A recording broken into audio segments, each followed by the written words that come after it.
Okay. Good evening, folks. I'm Dr. Freedom, and of course, this is the Omega Files. Please do not adjust your set. That's all I can tell you. And yes, Philip is black. But okay. Okay, this week's episode, what Quill did, the metaphysical engine, whatnot. This one, all I can say was definitely better than our last three outings. But let's hear what you guys had to say about it. Let's start off with the intros. Let's start with Graham. Quills, Zygons, and Guns. Oh my. How we doing, folks? All right, Matt Rose.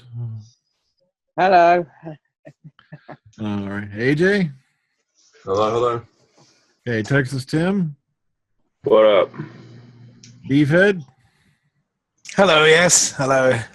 Me here, yes. Yes. And Philip. Will's got it down walking in high heels in sand. Yeah. I know. It's like, my gosh, that must have been a fun scene to film, you know? You can actually see the heels sinking as she's trying to walk off into the distance. Oh, man. Oh man. Yeah, this one, yeah, like I said, it was far, far better. Had a little bit more to it. I really enjoyed the characters in this one. Even though we only had one character, one episode, but still, he was far more interesting than some of the characters have been all season. But all right, for your guys' opinions, let's start off with opening thoughts. Let's go totally bogus, random order. Let's start off with Beefhead. Yeah, this was better than what we've had before. This is where you let the adults out to play in the sandbox, so to speak. I liked this. It was good. It's far too late, to be honest with you, to have this now. This is episode 7, and I would have wanted this a good 5. a good 2 or 3 episodes ago. It's way too far removed. I did like the eyes. I liked the 3-hander aspect of it. It did work well. Albeit I like the idea of the metaphysical. It is a bit of a sort of stretch, to be honest with you. If you believe in something hard enough, it will exist. It reminds me of Peter Pan. It's sort of I do believe in fairies. I do, and I know I've met Phil. And there you go. Yeah. Then you go into the heaven of the Arn, which looks a bit like sort of Ballon Here's a Who, very much reminiscent of Dr. Zeus. A very thorny, beginning of the Quill race, and then ending up in the school or in the Cabinet of Souls. I mean, the one thing that I did like about this, apart from obviously, Catherine Kelly was very good in this. The dialogue was tight. The story it seems to have fallen down in the same way as I think it's a lot jumpy, and you have to watch it twice to sort of get this one in the right perspective. I don't think that's a thing of me being an old fogey or anything like that. I don't, I think it's just maybe you just need to do it twice. But sadly, if you're aiming at younger kids, the attention span isn't going to be such that whereby they'll necessarily go back and watch it a second time. But I did like what they did with Dorothea Ames in this. You get this ever reaching upwards. She seems like a spin doctor mixed with Mary Poppins. I love her showing up in sort of the spiritual Jumanji Discovery outfit. I did like that. There are bits where she sort of seems a little bit shaky, a little bit unsure of what she's doing.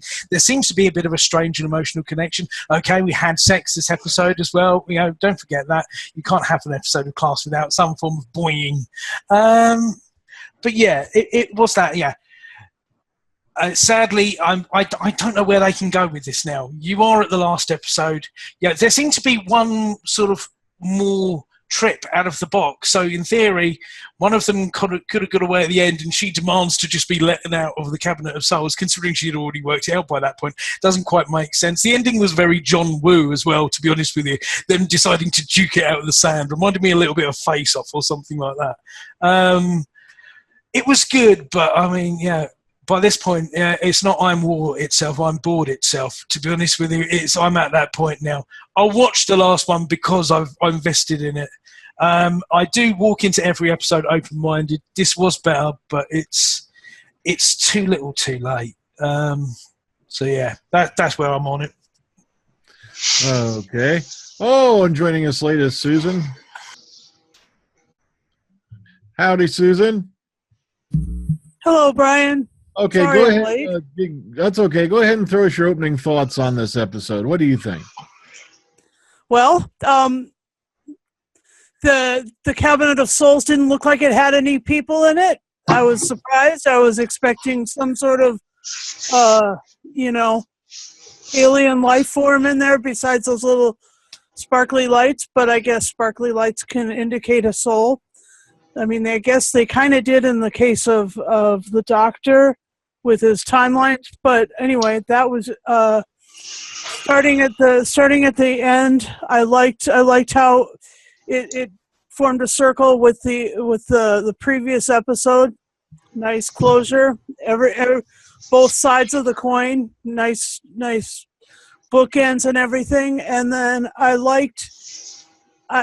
agree with Beef. I'm sorry I haven't heard everybody else's take, but I liked the governess.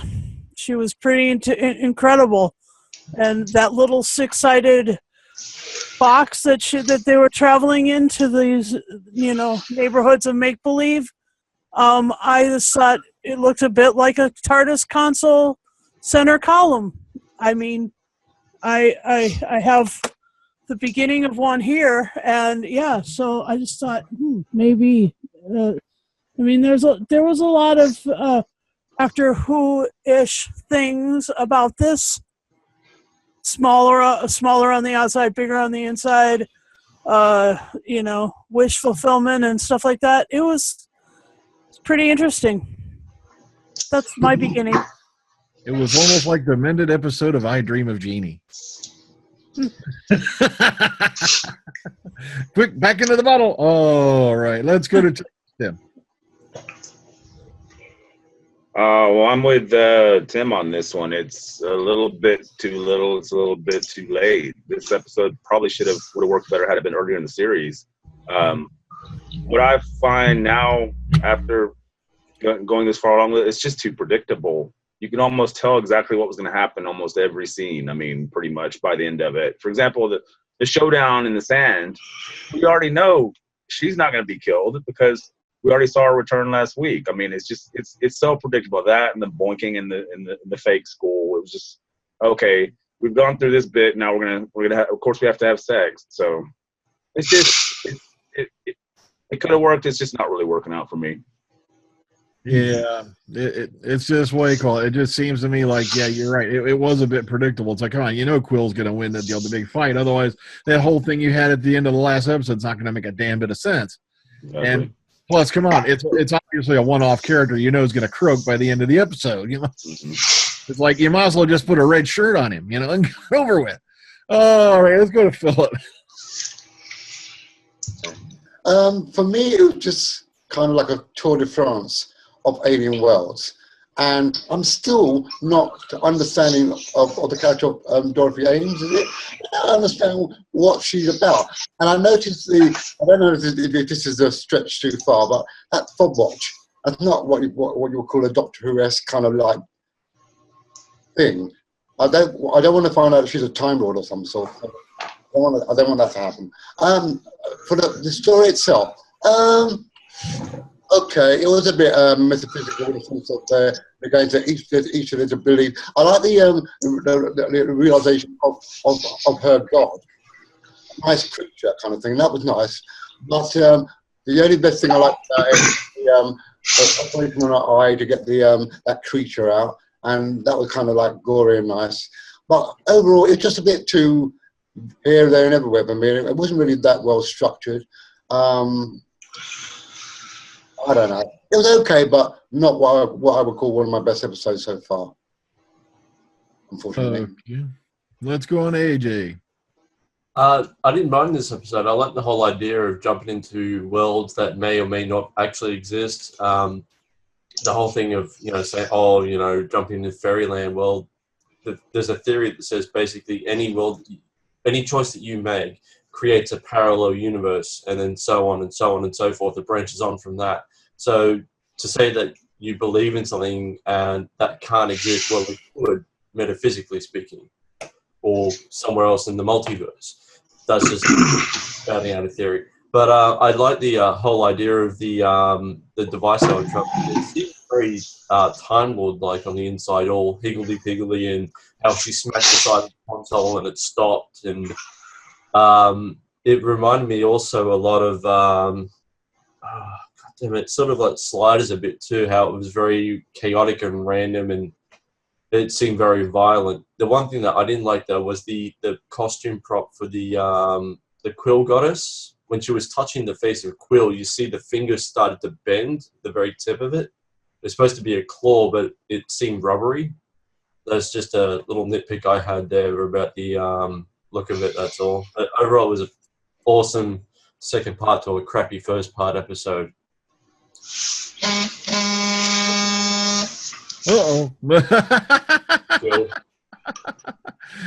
Okay, let's go on to Graham.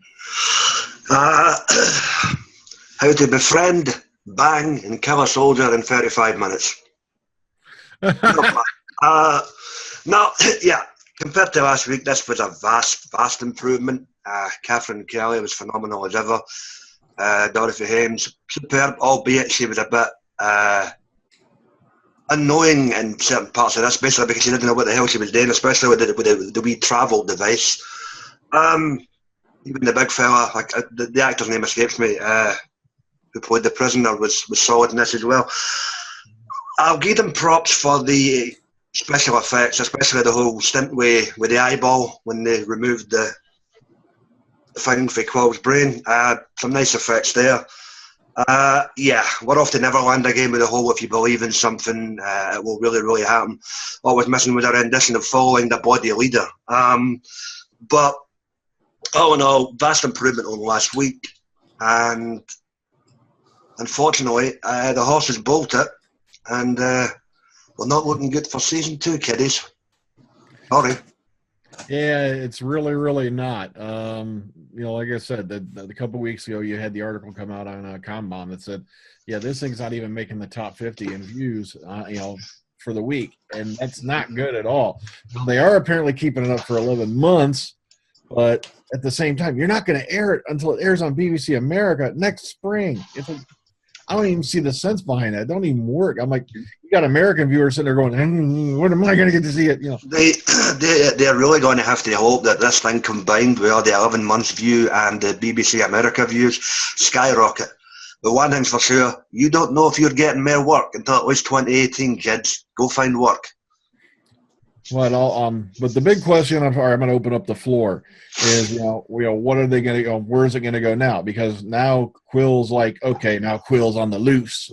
She's no longer, bound by that creature in her head to Charlie anymore.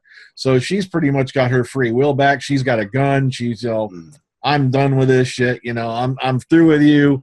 I'm packing. I'm taking the road. So it's got to wonder how that's going to play out. Okay, that's kind of going to be an obvious thing, because now that she's free of her constraints, I reckon she'll be the one to destroy the Shadow King empire. Without the cabinet? No, with her gun. With her gun and everything. Well, go out in a blaze of glory. One gun? One gun. Well, all you need. Yeah, basically, one gun. I reckon she's going to be the catalyst for that, at least. It just comes across as being like one of the complaints we made. I think other episodes of this. It has been predictable. See, in the trailer, you see the Shadow King's going to come back, and they're sort of like, well, in essence, it's just rehashing what we've had in the first episode. It's sort of, there's nothing that's really sort of built suspense and thinking, oh, what's going to happen? No, it's not. They're coming back again. The one thing you've got to hope is, I hope they've had the common sense to at least wrap this up. If they end this thing on a fucking cliffhanger next week, and it's not going to come back, talk about a double kick to the balls. That is one bad thing about this whole season, that they only just had the Shadow King popping in and out. We've not really expanded upon the cracks in time and the other more things apart from them. Yeah. Bring back Ian Chesterton. No, he's in his bed getting rid of the guy, man. Come on. Shut up. What's say that's 2016, you moron. I don't know. The thing with her passing out at the end and then Charlie picking up the gun, it just seemed a bit, oh, right, here we go, boring. Same again. Yeah. I mean, the one thing that I did get from this episode, it's one of two things, to be honest with you. I didn't know at the end of it where Balin has picked up the gun, whether he knows that basically it's going to kill him, which is why he says to Quill, turn around, and she says, no, I'm not going to look at it. You're not sure which way he's going on this. Is he actually going to kill her, or is he going to get killed? So I did like that. But another thing about this season that has really got my nerves, and it even comes down to the episode titles. They're trying to be too cool for school. They are trying to be ironic and everything like that. Down to the the metaphorical legend, or what Quill did, or the puns that you've had in the rest of the episode. It's trying to be too clever for its own good. It's trying too hard. Yeah. Yeah, it's trying to be too much of the moment, trying to be too much social commentary, and not actually entertainment. Because that's what sometimes things like this are meant to be. It can be social commentary, but it doesn't have to be it all the time. I mean, there's the quote that said, "No one leaves home unless home is in the mouth of a shark." Shark, yeah. It is actually a line from a poem by a poet called Wasam Shire. She's born in Kenya, grew up in the UK, and a lot of it is to do with refugees, which is obviously very much zeitgeist. The idea that the aliens in this are sort of refugees, and it's trying to force things down your neck, and it's not. Sometimes it's sort of, I get it, but just you don't have to do it all the time. Plus the fact that a younger audience wouldn't have got that reference. Yeah. What the hell you did? I did like the unit reference. Drop it. Well, yeah. Oh yeah, I like the idea that they can considerately keeping prisoners somewhere, and they're shipped about by, I don't know, transmat beams or whatever, and that you can turn the cuffs off like you unlock your car, because it looked like a key from that. And she didn't know what she was doing with it either. She goes, that's it. She seems like a backroom, although for all her airs and graces, she seems like a backroom person, and this is her first time out the gate. You seem to get that sort of level of unsureness. That's what she said, didn't she? They made the joke about we've got we're the training driver. Oh yeah, if it was up to me, it was up to them, you'd be dead, and I just find you extremely intriguing. I wonder whether, I hope they're not pushing for a lesbian love. No. They have to have a sex scene next week as well. So. Look, you can see when she says, "Oh, I'm glad you've lived." You're very intriguing. You see her sort of. Yes, it looks like she's welling up. Please don't give them any ideas if we get a season 2. But you seem to have that undertone to it. But yeah, it just. Some older muff. Yeah, okay, why not? Yeah. I don't see that, like how they said with that episode of Doctor Who Survival, where Ace was going to get along with the cheetah girl. You mean it's a barman? Yeah. Yeah. I never saw that happening. I never saw that as even a possibility. I think that was accidental. The writer intimated that to Lisa Bowerman at one point. It was a subtle thought in her mind. I never saw it. Anyway, speaking of subtle, back to this episode. All right, bring Susan back. I just don't see why this has anything at all to do with Doctor Who. This isn't really a Doctor Who spinoff. It's just they attached it to that to maybe bring in viewers. Like, I don't think if they put this out on its own, any one of us would be here talking about it. It would have been something that flew under the radar that we didn't really worry about. This was better, though. This was better, and it makes you wonder if it would not be a better program if you had these three as the leads. And it was about something else entirely different. But, I mean, it's too, like you said, it's too little, too late. It's not really shaping up to be anything that good. If there was a second series, I don't know if I'd bother with it. There's the thing. Finale next week. Do we have any inclination if we're getting another Cappy sighting, or is he done? As far as I know, he's done. Ira's been popping back up again. Right. Well, there you go. Kill it then. touching on what you mentioned as well about the sort of attention to it, there was a post on Facebook by, I'm not sure it was the Radio Times, Doctor Who, or the Class page, and they said, "How are you enjoying it?" And you would not believe it, but literally like 3 to 4 out of 5 answers is, "I didn't know it was on." The BBC has done nothing to promote it, that's got to answer your problem straight away. Do you know what I mean? If it's not there and your audience doesn't know, and this is who you've made it for because you want to attach it to this program, you failed. Do they even put trailers up on BBC One or BBC Two for this? Not really, no.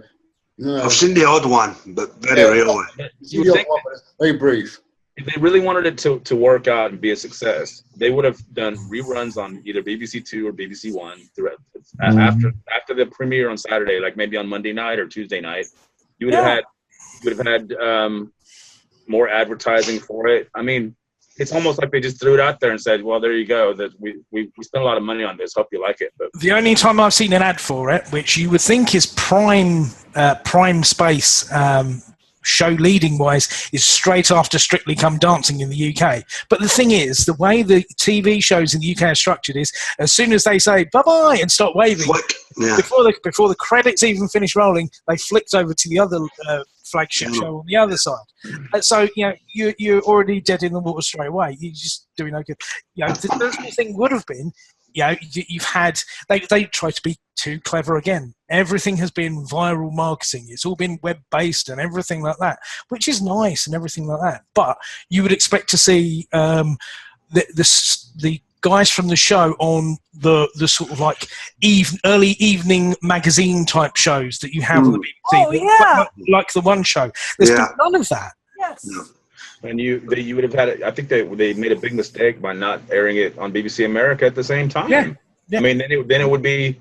I was getting ratings. Yeah.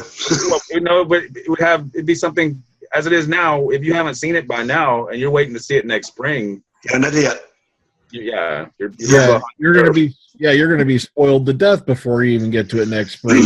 It's gonna be all over the web. There's already reviews up here and there and all that. Okay, AJ's got his hand up. Go ahead. I was going to say that 10 a.m. time slot, that's probably what's also killing it too. Like, it's supposed to be like sort of afternoon sort of dinner viewing, isn't it?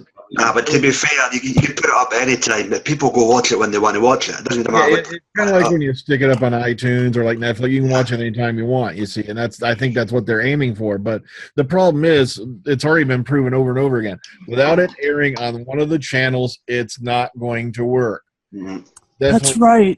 Here, because like Beef said, there's a lot of people sitting there going, "Wait a minute, this is on? This has been airing?" It's like, like take for example when they had the Sarah Jane Adventures on. Not only did it air on one of their channels, but they also had advertising every freaking where. You had it on buses, you had it on subway walls, you had it practically on your toilet paper. But they do. Nothing. It's like, I love Sarah Jane.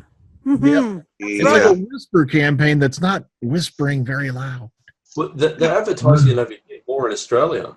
I mean, it airs on ABC iView here in Australia at 7:15 or 8:15 p.m.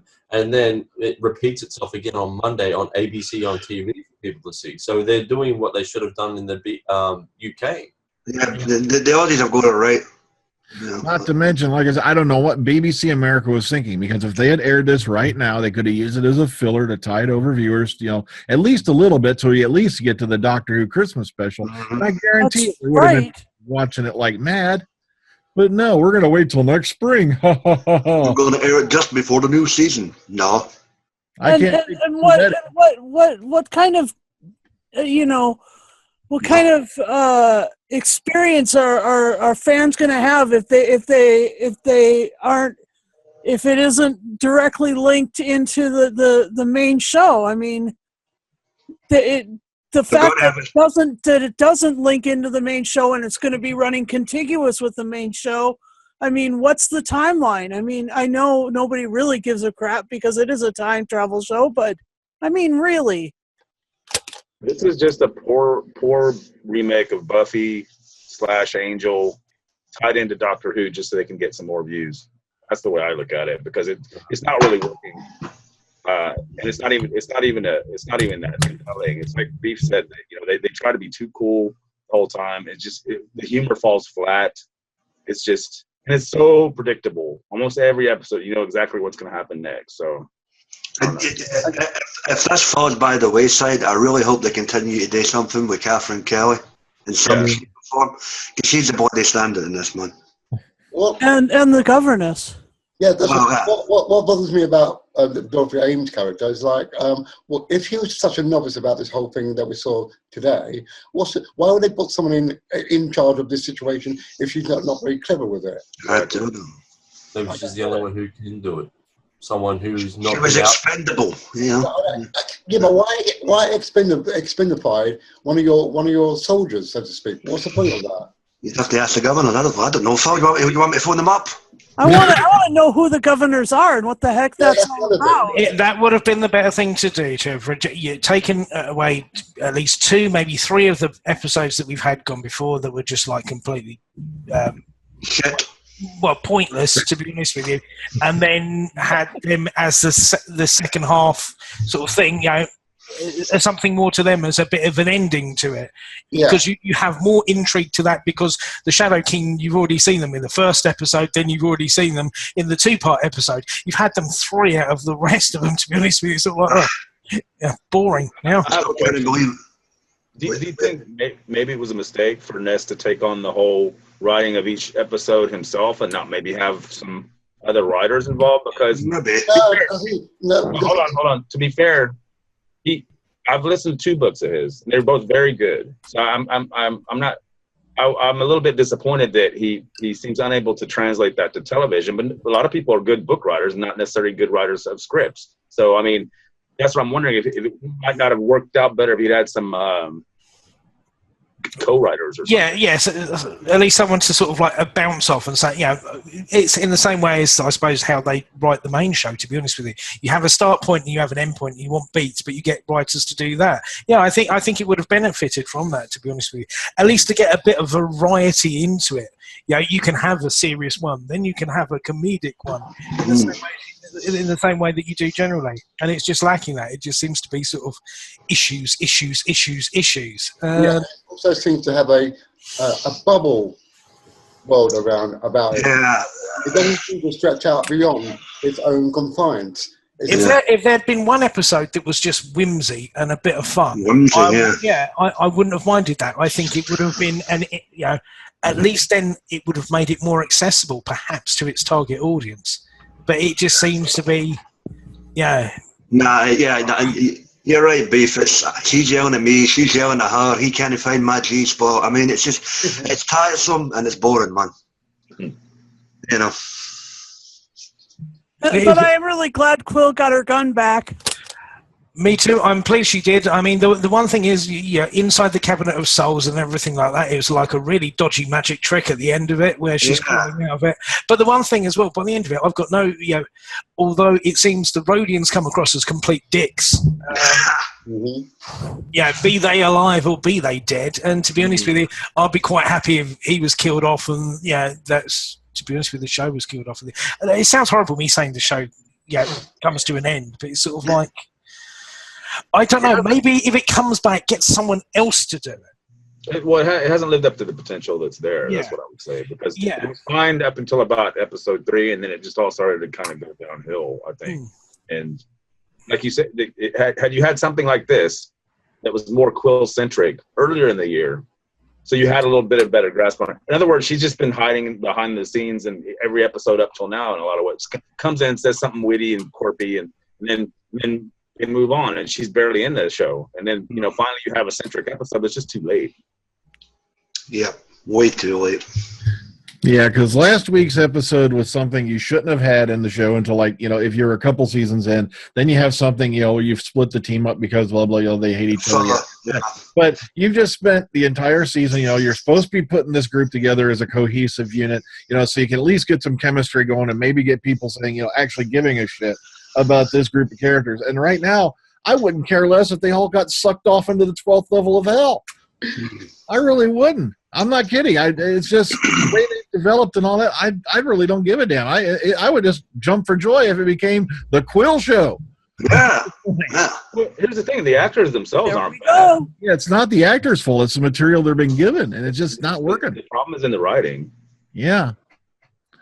The performances have been good. It's not their fault. It's just, it's material's crap. But when you've got an episode and you've got a scene centered on two Shadow King bonking, you know you're in trouble. No, I'm sorry. they started off like this. Went And then- right deep it. And we haven't had the resolution of April's heart being separated from the Shadow King either. And we're on the last episode, so Well, I'm guessing they intended to carry on with more series, but the way it is now, I don't see that happening. as I say, however they end this next week, it better be in some type of nice little bow. If this ends on a cliffhanger, there's going to be some riots, man. By nobody's measurement, that can you see this as being a success, especially if nobody's watching it. And that's the fault of the BBC. That's not the fault of the program itself, even though it falls below expectation. It's the BBC that has done nothing with it except throw it out there and say, there you go, watch that. Yeah. it's almost like the Doctor said, you're all together just to fight the Shadow King and nothing else. It's kind of weird in that way. No, it was more than that. He was trying to get them to work together to sort of defend the planet. Yeah, but like I said, because this whole thing is in a bubble, mostly about the Shadow King and his realm, it doesn't really expand as much for me. That's what I'm saying. Do you know what I'm trying to say? It just seems too small a thing. Plus, you think if Coal Hill School had some kind of Shadow King Hellmouth in it all this time, you would have heard about it by now. I mean, since the Doctor was hanging out there about 50 years ago. Well, also, I reckon it was because of those chronodyne generators from the last season or the season before. Remember when the score of that Splitzer? Oh, the Blitzer thing? Yeah. Remember, he did it right there in the assembly hall, where he sucked it into the time vortex to send it off into the future. Oh, Jimmy V. Yeah, the Blitzer. Yeah. So maybe he was the one who created the whole problem to begin with. That point then, when Clara was still with him. I don't know. That seems to be a running theme. That smart. Sorry? That seems to be a running thing in Doctor Who and programs like this. Cracks in the universe, so people can go in and out like trains going through tunnels, man. It's like, come on. Enough of the sexual references. We get enough in the show. Yeah, no, Phil. Jesus. I don't mean that. There's one thing we're glossing over, though. Quill's pregnant. Is she? What? Didn't you see at the end of the episode? She had a baby bump. Are you telling me that one little session gave her that little bump? I saw the bump. I just thought it was the way she was lying. No, she's pregnant. Well, I've got to admit, I missed that tape, but damn, that guy can aim. Yeah. No. I reckon it was when she touched the Rhodian soul. She somehow probably became...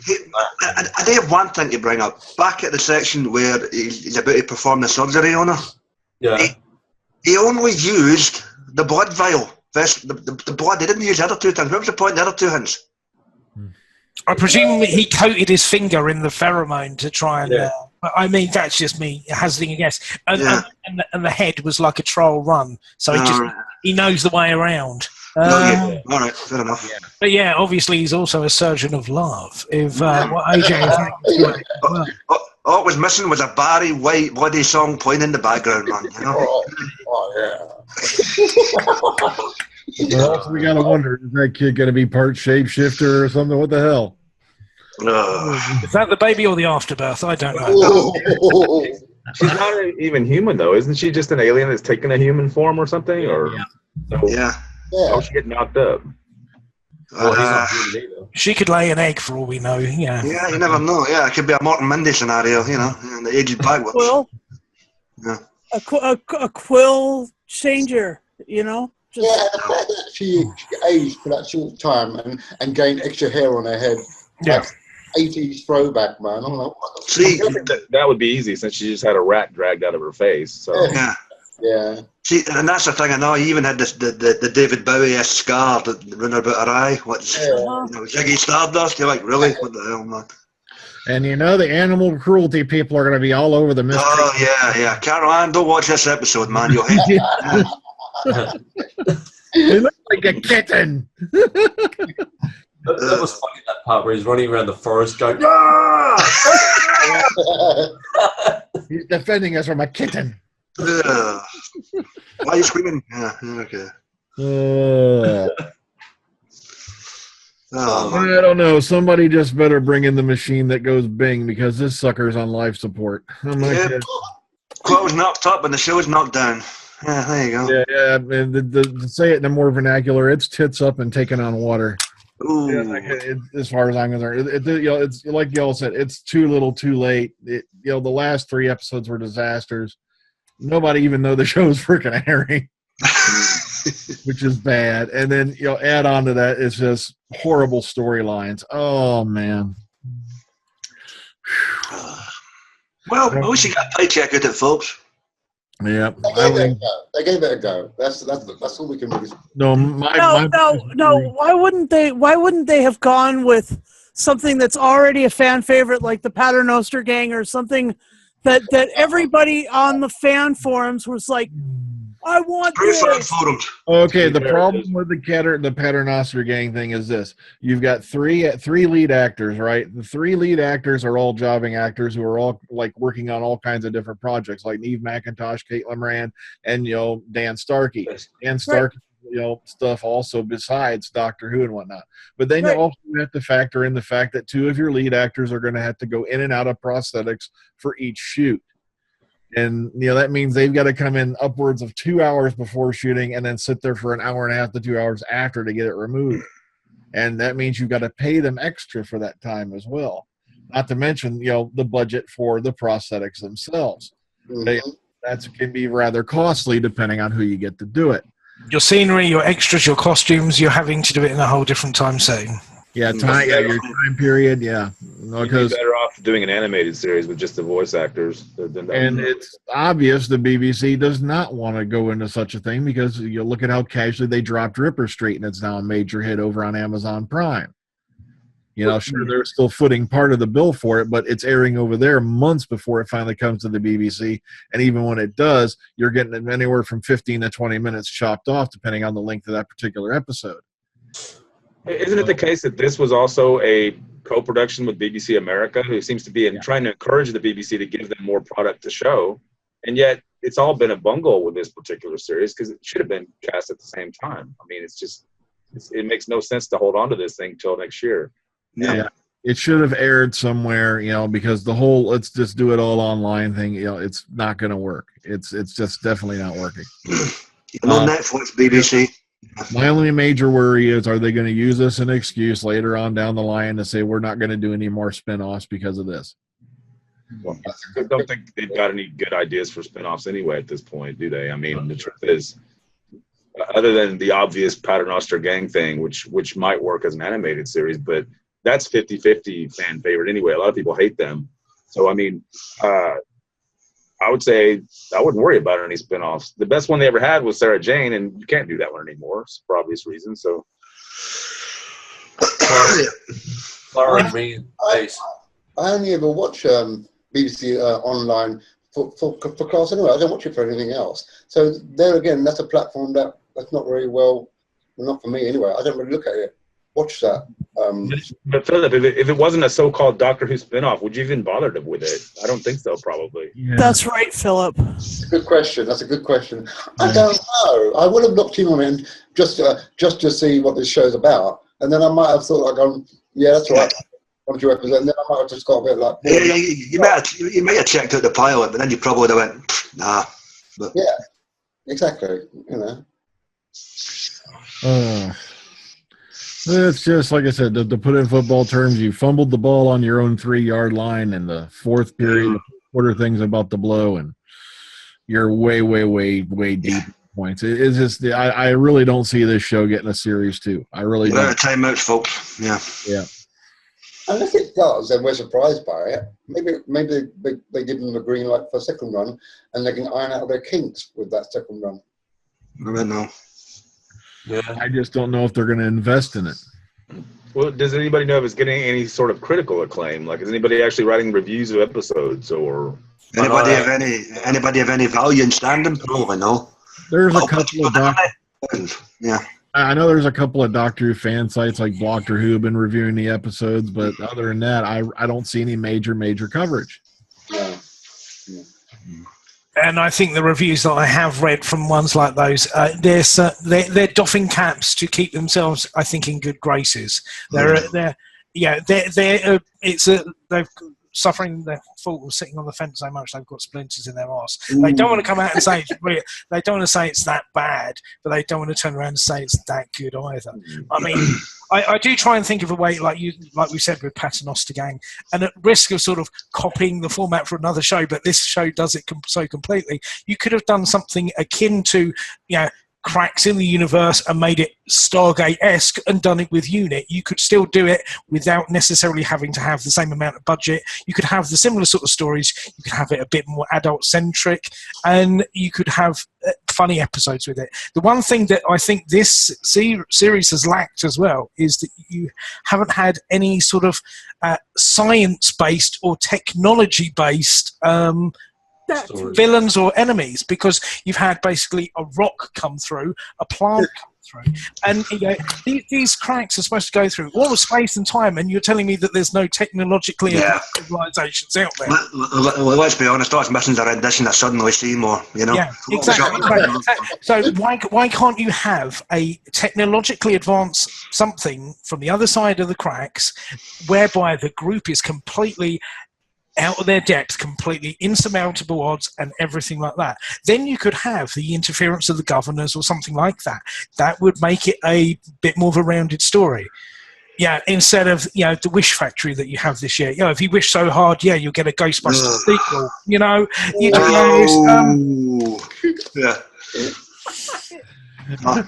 Live from New York, it's Saturday night,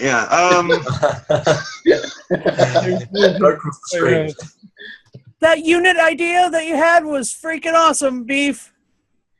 Oh, there you go. Or at least have somebody. Here was an idea they could have thought of, and it would have been plausible. Have one of the teachers turn out to be a fucking unit operative. You see, I even swore on my own cast has gotten so bad.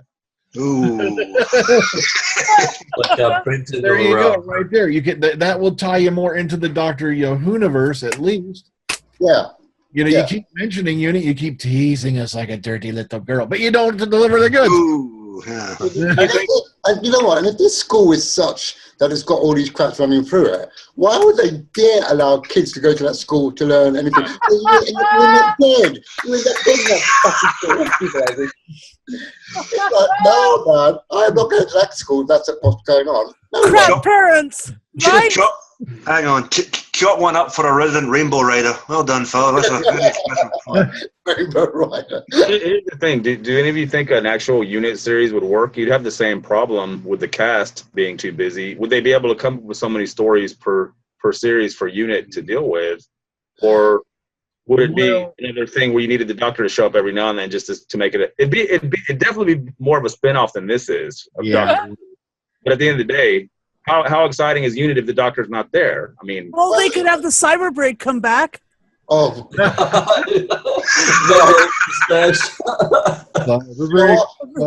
what? If they roped in people like Klein or even Malcolm, for that matter, into a TV, they pretty much handed them over to Big Finish anyway. They're doing doing UNIT stories over there now, so it's a moot point. But I was just thinking, would it actually work as a TV series?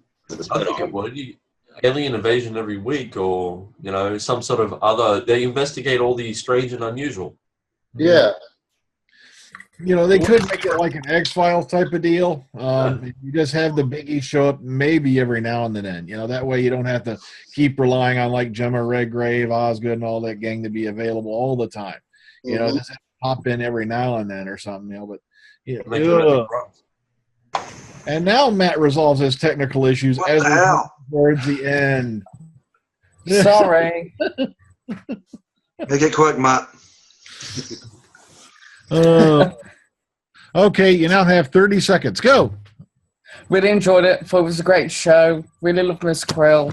Thought it was a great two-parter. Loved Bish Bash Bosh. There was Zygon references. There was this. There was that. Very much enjoyed it. Save the world. Save the day. Okay. There you go. Whatever. Yeah. You forgot the hashtag. Yeah. Make that a hashtag. Yeah. Wasn't that a hashtag? Oh man. Okay, so like I said, I really don't see this thing getting a series 2. I really don't. It's just, unless something drastic happens, it's like Beef said, you got about the same chances getting a Ghostbusters 2. I think they shot it like an Arnor. What? Why? Okay. I have no idea. Continue. Yeah. So we'll go ahead and rape this sucker and put it to bed, shall we? All right, let's start with Graham.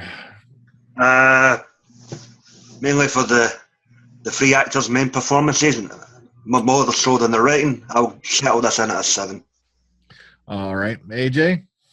Yeah, I'll give this a 7 too. It was a good idea, and it was executed more or less okay, but yeah, some problems. All right, Texas Tim? Yeah, I'll do those guys. That's a 7. All right, Beefhead? Yeah, I'm going to lay it at 6.5. I mean, they're trying to differentiate the show and make it independent, but there's so many references to the main show. It would just be better to just do an unashamed spin-off, tie-in, everything like that, than rather these sort of little ball tickles, to be honest with you. It's too much, too late, and I will watch it because I've spent all this time watching the rest of it as a sufferance. But it's yawn fest. I am bored itself. Only one minute to go, Beef.